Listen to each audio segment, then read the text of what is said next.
Hey there, everyone. How you doing today? So I wanted to talk to you about raising private money in this particular episode. I think with a lot of the lending changes that we are seeing going on, both in multifamily, Fannie, Freddie, all of those folks, plus with what we saw Chase, JP Morgan Chase do today for kind of single family homes, and likely what will happen in other lenders. I think it is very clear that the ability to raise private money is going to be a skill or experience that would benefit us all. So I thought what I would do is just document how I was able to raise over $1 million in private money commitments this week without even asking for it. Talk about exactly how it happened, talk about the process, the long process it has taken me to get to this point, that raising $1 million in private money is I don't know, not I don't want to sound egotistical, not hard, but it's the facts. And, let's get into it. I created a PowerPoint so we can walk through this together, because again, I think the ability to raise private money is going to be very helpful for the next couple of years. So again, what I was able to do without even asking for it is raised over $1 million in commitments from my friends and family. In fairness, while $1 million may be impressive, this is actually just 4 individuals. 3 of these individuals have invested with me before, so we have documented history. A couple of them, 2 of the 4, have done multiple transactions with me. One has done 1, and they're coming back to do 2 or 3 more. And then there's a 4th gentleman who has been on the list for a while. We've talked about doing deals together, but now he's ready to go. So again, while $1 million may seem like a lot, it's really 4 individuals in this case. The values range from 200 grand to 500 grand is basically what they've allocated that they'd like to be a part of. A couple of things to know about this $1 million is this is not sitting in my bank accounts. I would never do that. I don't want the interest payments on that. This is just, hey, I'll allocate, this kind of dollars to you if you find deals.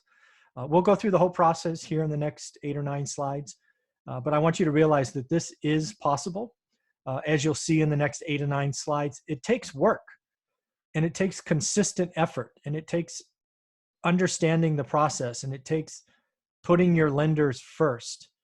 So let's get into it instead of just beating a dead horse. So please note, for this $1 million in commitment, and frankly, all the private money I have ever raised, I have never asked for it. I've never marketed for it. I've actually never actively sought it out. Friends and families have reached out to me and said, hey, I like what you're doing. Some of them said, I read your book. You talked about what you did with private money in 2010. Do you need any more? Everyone asks me ahead of time, do you need any, right? I don't ask anybody for it. It's when that's not how it should work. You shouldn't go out with a big old sign in your chest that says, hey, I need private money, help me, right? That's kind of like scared money doesn't make money, right? So I've never asked for it, never marketed for it, and never actively sought it out. I've simply put my business out there, shared what is going on, and people have called me. We have either grown our relationships. Most people that invest with me, we have known at least 10 years, with many of them over 20 years. So, you can build these relationships. I've simply become good at sharing exactly what I'm doing in my business. When I first raised private money back in 2010, I was still working full time. I still traveled the world.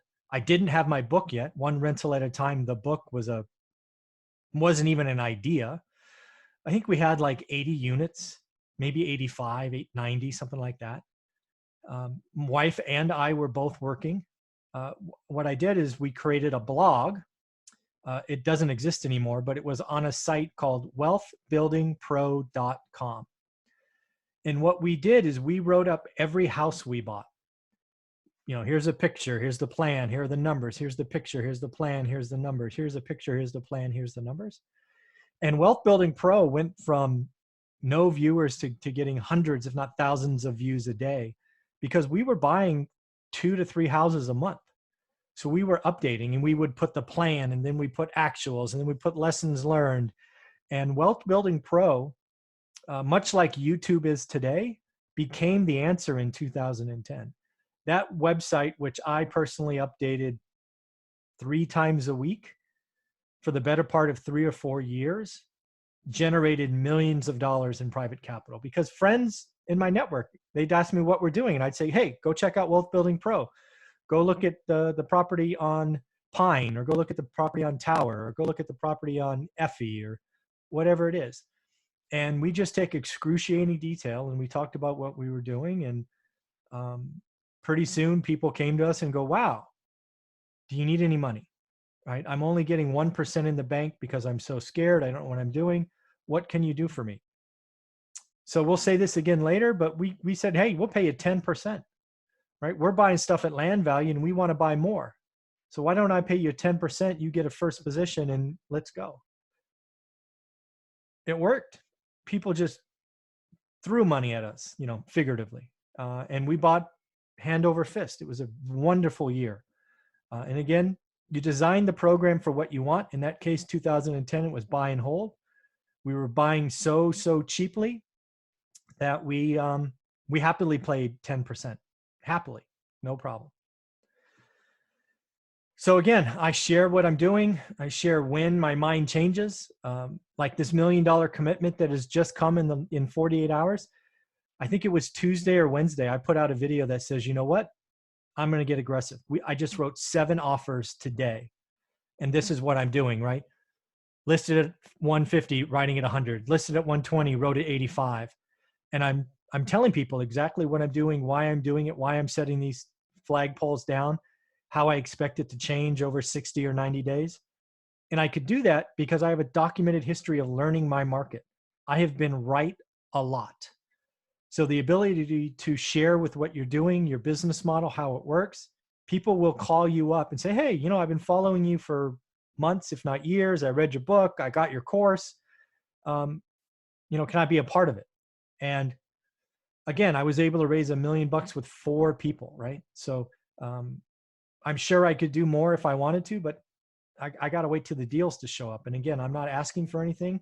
I'm just telling you, if you're running a business where private money would help, do these things. Be open, be honest, communicate what's going on, communicate when your mind changes, because the market will change. But most importantly, I hate being so repetitive. You got to learn your market. And most people out there do not know what I mean by learn your market. Look below in this video for a link to my course so you can check out the outline. That's what I mean. And look for my students. I had a student on yesterday talking about how the course helped him move forward, got his first, and now he's getting his second. Next is I design my private money programs around making sure the investor is protected first. I make sure I understand what's going on in the market, and I want to know what my desire is. In 2010, I wanted to buy and hold as much as I could. If you want to sell me a 150K house for 40 grand countrywide, Bank of America, I will buy as many as you want to give me. So that's what I did. So I paid 10%, no problem. And we bought lots of houses that we still own today. Today, the market's not quite that low, but there is going to be a discount for distressed assets because the lending is dried up. All these flippers and people that were getting these odd hedge fund loans, that market is gone. Cash is cash. And I have a bunch of it, and I'm going to use it. And by having private capital that wants to participate with me, I can double, triple, quadruple what I have, which is awesome. So I certainly will buy and hold again if the market falls off a cliff. I do not expect it to, but if it does, I will be there. But I can buy distressed assets, and I'm going to be a cheap son of a gun. Where again, that house I offered 100 on was listed for 150. In January, I might have paid 140. I'm not going to pay 140 today. Today is not yesterday. And I'm going to be cheap. And that means for the next 30 days, I probably won't get anything. But I expect to get a lot of stuff in 60 to 90 days. It is very clear that my private money programs are very, very, very different than most. Most people I talk to with private money want to raise 100%. They want to raise the purchase price and the repair money. I realize I'm very lucky. I do not have to do that. I won't ever do that. I want my money at risk first, which means I will risk all of my repair money. So I have to be very, very, very wrong on the ARV in order for my investors to lose money. It's possible, certainly, but all of my money will be lost first. All of the equity that I bought at a discount will be lost first. And again, I appreciate that this isn't for everyone, but this is what I have to do, and why I think I do get a fair amount of people saying, hey, I want to be a part of that. In addition, we go through escrow and title just like a bank. In addition, we make sure whoever is lending is named on the insurance. So if the place burns down, they get paid. I just do everything right every single time. It's imperative that you do that. Another thing I never, ever, ever, ever, ever do is pool capital. I won't do it. I don't want two people on one asset. It's just not who I am. I don't want to have that problem. I'm only going to do one asset, one lender. Whether it's that 6-unit building I did 2 years ago or a single family cheap house, it'll be one lender, one asset. I will never pool capital. I will not secure capital early. Like, I won't take this $1 million, put it in some escrow and start paying interest. Not going to happen. I have enough my own capital to buy something and go get it refunded later. That's what I'm going to do. It just makes me more conservative. I will never, ever, ever accept a commitment from somebody who I don't know, who I haven't established a relationship with. I want to have multiple conversations. I want to have the conversation about timelines. I want to have the conversation about risk. I want them to know exactly what my plan is with their asset and their thing. I don't want anybody surprised. I want to over communicate. And if they get scared, good. I do not ever want surprises for either side. So I have lots of people that reach out to me all the time saying, hey, count me in. Nope, not counting you in. I don't know you.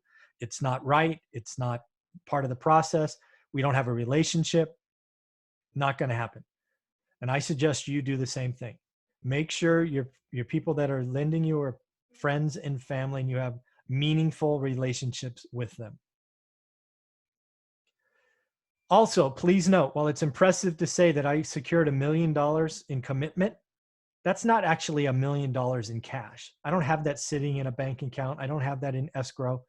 It's just 4 people that I know said, hey, if you got deals coming down the pipe, I got X amount of cash sitting in the bank ready for you. And I've let them know, you know what? Thank you. You know, I'm writing a lot of offers, right? I wrote 11 offers last week. I don't expect to get a yes answer until May or June. Just so you know, don't be surprised.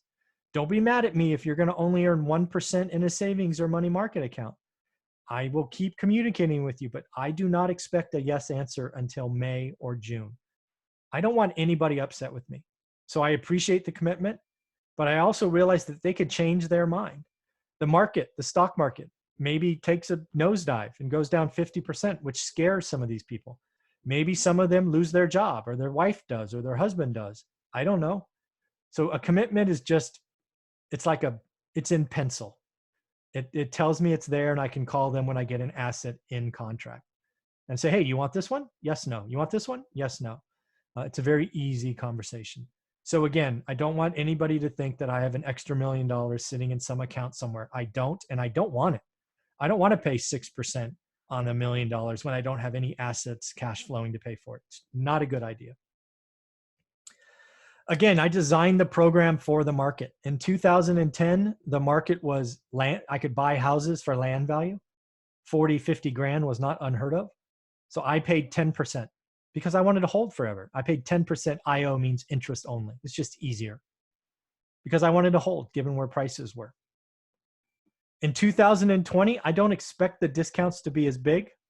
So I've designed and leveraged something I call the 6 and 20 program. So I'll give them 6% interest during the hold period, and then I let them participate on the profit. They get 20% of the net profit. So if my net profit's 25 grand, just for example, they would earn an additional $5,000 in escrow when the property is sold, and they are paid out because it is in the note. The note that is recorded says 6% interest only, paid monthly. and then they get 20% of the profit. And again, the 6% interest, just to put it in math, just so there's no confusion, on $100,000, that is $500 a month. So it's on $100,000, it would be $6,000 a year. I'm paying that monthly. So it's 6,000 divided by 12, or 500. Again, I have a program. My exit is a flip. So I want everybody to be a part of this. I want to keep my monthly expenses relatively low and then let them participate in the upside. I want my investors' risk to nearly be riskless. I want all of my money and skill at risk first. I want to keep my track record of performance high. My reputation means a lot to me. I don't want that to be risks. I hate high leverage. I don't borrow repair costs. I fund all of it. I use my teams. The other thing that should be important is I don't need private capital. If I wanted to go slow, I could use my own money and do 1 or 2 of these a month. I just see a market later this year where I could do 6 to 10 a month. And I can't do 6 or 10 a month with my capital. It's not feasible. But I can leverage my capital with private money coming in for the purchase price to do 6 to 10 a month. And that would be a lot of fun. So that's what I see coming.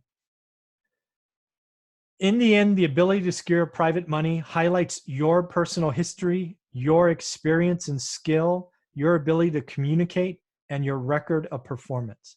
So start sharing with folks what you're doing, what you're seeing in the market, what you have learned, what deals you see out there, and people will start to be attracted to you. It took me nearly 10 years of documented experience before I had any access to private money. I could only go to banks. I only found private money after going to hard money.